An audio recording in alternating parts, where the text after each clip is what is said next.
Righto, so we've started stripping the second box now. This is not as good as the other one. It smells very burnt, so as expected, we'll probably expect these clutches to be pretty trashed when we pull them out. So first thing you do is get your filter off. Now it just presses in, and with a little bit of encouragement and some wiggling, just pops out like that. Do your locking tab off that, get him off, and it's the same, or a little bit of encouragement like that, and it should pull out to the other end as well. There we go. Yeah, next thing is we start taking this loom out. This plug's not the best either. She's been a bit knocked around. You can even see in this sump there's actually quite a big dent in the bottom of it, so this poor old box has been knocked around a little bit, but the case itself's alright, and that's the main part of it that we need, so we'll be all good. Alright, so that's our wiring loom out. Alright, so you take off your selector spring here. So that just runs off that selector shaft there. It just gives it that sort of springy action that you can feel. Just locks it into each of its little gears.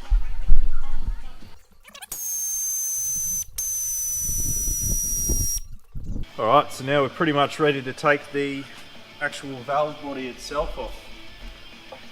So the first one to start with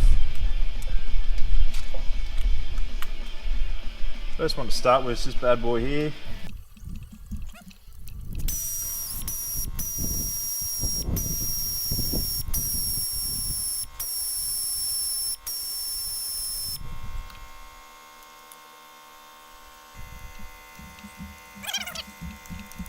There are plenty of bolts to keep you busy in undoing this bad boy.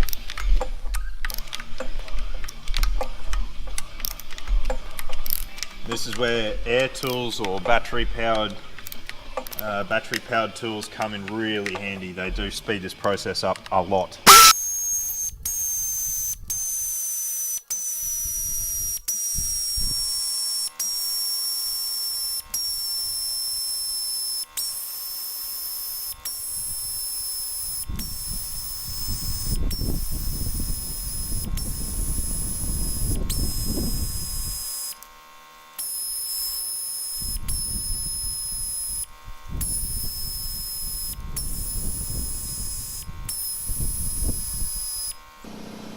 Okay, so with all the bolts undone, the whole valve body is ready to come off, and it should just lift up like that.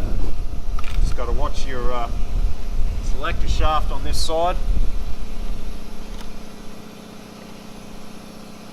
That's how it comes off. The whole thing just comes off like that.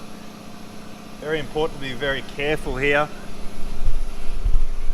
There are eight of these little check balls in the valve body here. You need to be careful not to lose any of them. Take them out.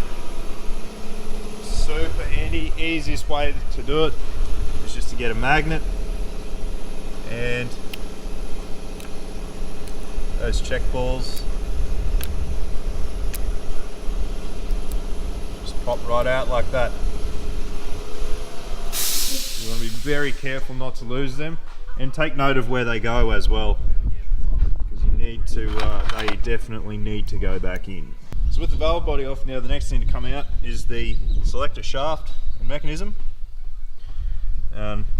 Just to give you an idea, so back here, it's probably pretty hard to see in there, that's actually your park lock, and how it actually, when you put it in park, what stops the output shaft from turning. As you see, the selector shaft here goes forward and back. Now when you jam that all the way back, this collar goes back in there and pushes down on that lock there. and that locks onto those cogs there on the back of the output drum, and that's what locks it in park and stops the vehicle from moving. So the way to get the selector shaft out, I've already cracked the nut. There's a nut here on the end of the shaft, so that's just threaded. You undo that, and then the actual shaft itself, you need to pull this little pin out here, is just pressed in. So easy way to do that is just a pair of pliers, and just take little bites at it. Just need to be very careful not to bend it, and make sure that it comes just straight up and out, like so. Once you've done that, that actually lets that selector shaft slide out from there, and you just undo the nut as you go, like so. So this box is actually quite rusty. Some of the stuff on it's not coming out very well. So this selector shaft just needs a little bit of encouragement. There we go. Let's popped it out. So you just undo your nut as you go. So it's completely off like that.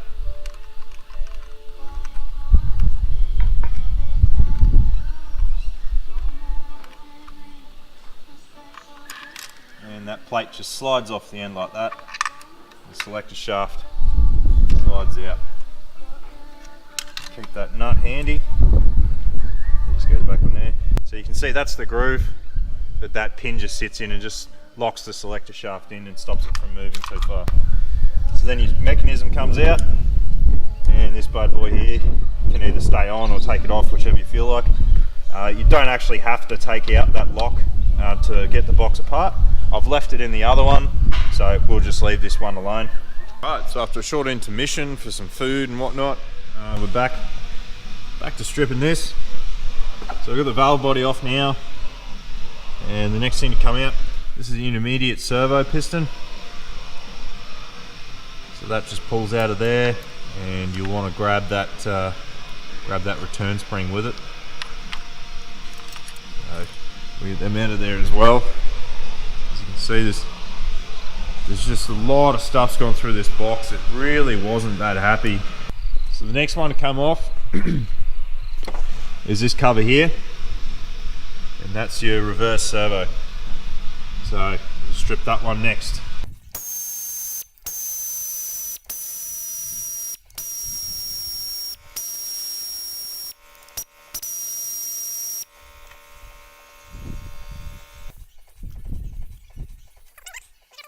So that reverse servo is also an accumulator.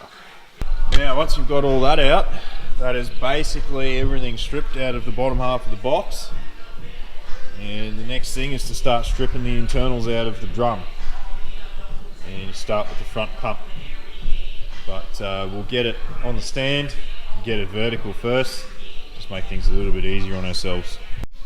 So we've got our box on the vertical stand here. First thing we're going to do, I've already cracked the bolts, but first thing we're going to do is remove the pump out of the front. So first step of that is to remove that O-ring, and that'll let that pump come off the front of that shaft.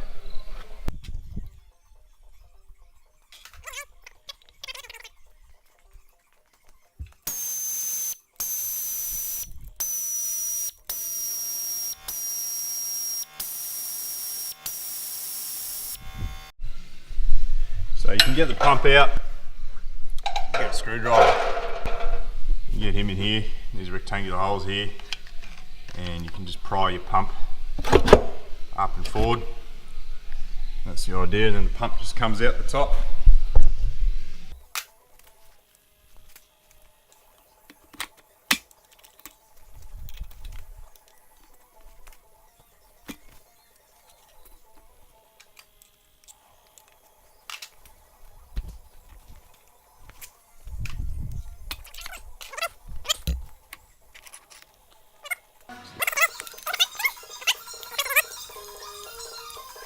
You've got a bearing surface back here as well. So the next thing to come out is going to be the overdrive clutches. And you can see in here there's just a retaining ring on the outside. You find the gap in that bad boy, which is over there.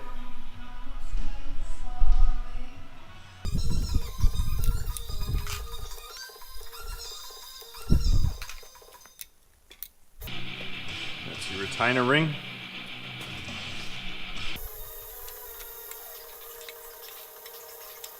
The overdrive clutches don't look too bad. It seems like they weren't the problem. Whatever was wrong with this box.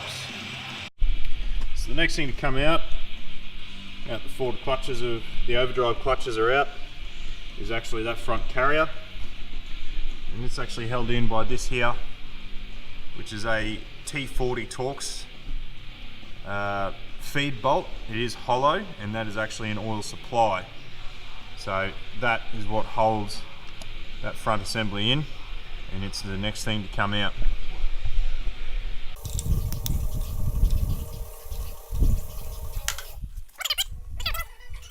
Just slides right out like that. So next to come out is the forward clutch drum. You see that bad boy down there. That's also your front speed sensor. There is the input speed sensor. It basically gives you your engine or your RPM input sort of speed compared to the rear speed sensor, which is obviously the whole issue we're having at the moment and why we're actually doing this rebuild and what we've installed that fella on there for. So that's the forward clutch drum. It's only sitting in there now, and it just pulls straight up and out as so. This is extremely hard to try and film this as you do it with one hand. I just want to point that out. It's a pain in the arse. With this rebuild, it's not your standard sort of rebuild where you'd be upgrading or you'd be changing a lot of stuff around. Where you can dismantle a lot of this stuff a lot more than we actually are. Like, you can separate this whole planetary assembly on the rear drum. We will separate that before we put that back in with the new box. So you can separate the stuff, and obviously with rebuild kits you'd have rebuild the clutches, new clutches, things like that. You can put extra clutches in.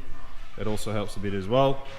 But at this point we're sort of stretched on our budget, and also we're in a bit of a rush. So we're doing just not really a recondition, because we know that box is fine. We're sort of just doing a refit and just chucking on that speed sensor reluctor wheel. So the next thing to come out is the intermediate drum, the intermediate clutches. I'm going to need two hands to do that. So I'm just going to put the camera down there, see if I can get a hold of this thing and get it out like that. There you go. Your little plastic washer on the front there, and on the back you've got a one way, three wheels clockwise, locks up any clockwise, intermediate all the way there. And that's your intermediate clutches in there. Again, you can dismantle this, it's just another snap ring, but we're not going to. I'm not super concerned about these because I'm not going to be using these clutches. So I'm not too worried about pulling them apart. For now, I'm just going to keep everything together. Now that that drum's out, you can see the band, the intermediate band is in there next. I'll just try and balance that light there. The band's pretty easy to get out. Snaps like that. And out it comes too. So you can see we're starting to get towards the back of the box there where we want to be. And they're really not all that complicated, all things considered. Righto, we're back. Daylight again. Ready to keep moving on this box. So the next thing you come out, there's another snap ring. It's just by here. I've already snapped it out. But here's the next thing to come out, along with these clutches. I'll have to put the camera down and use my two hands to get them out.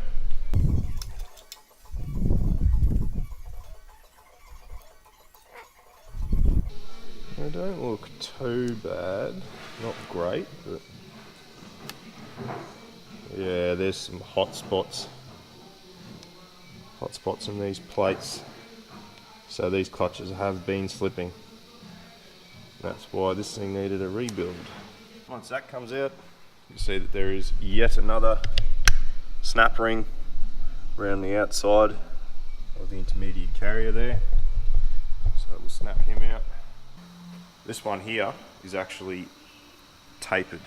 You can see there, one side's flat, the other side actually, the top side has that taper in it like that. Next to the intermediate carrier is actually held in by this bolt here, so a 3" 12-point socket. I've already undone this, as you can see, just to make things a little bit easier. So you take him out, and then that whole intermediate carrier comes out, just like the top one for the front hub. This is actually hollow and is a feed. That's the oil feed for the intermediate support, so important that that is supplying oil.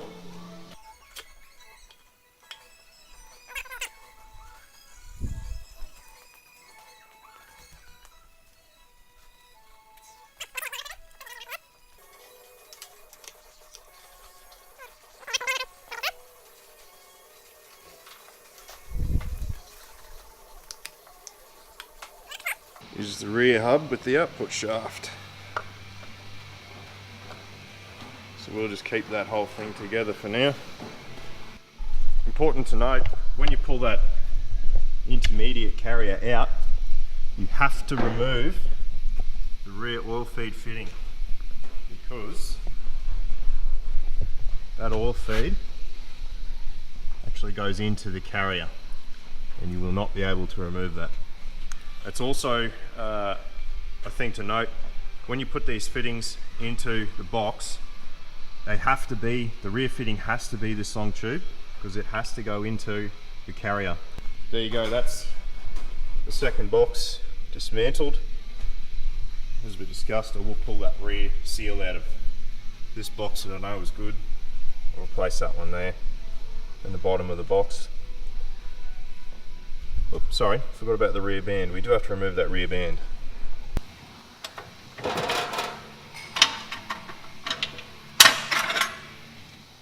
There you go. It's the rear band there. Lots of corrosion in this box. It's been sitting around for quite a long time by the looks of it.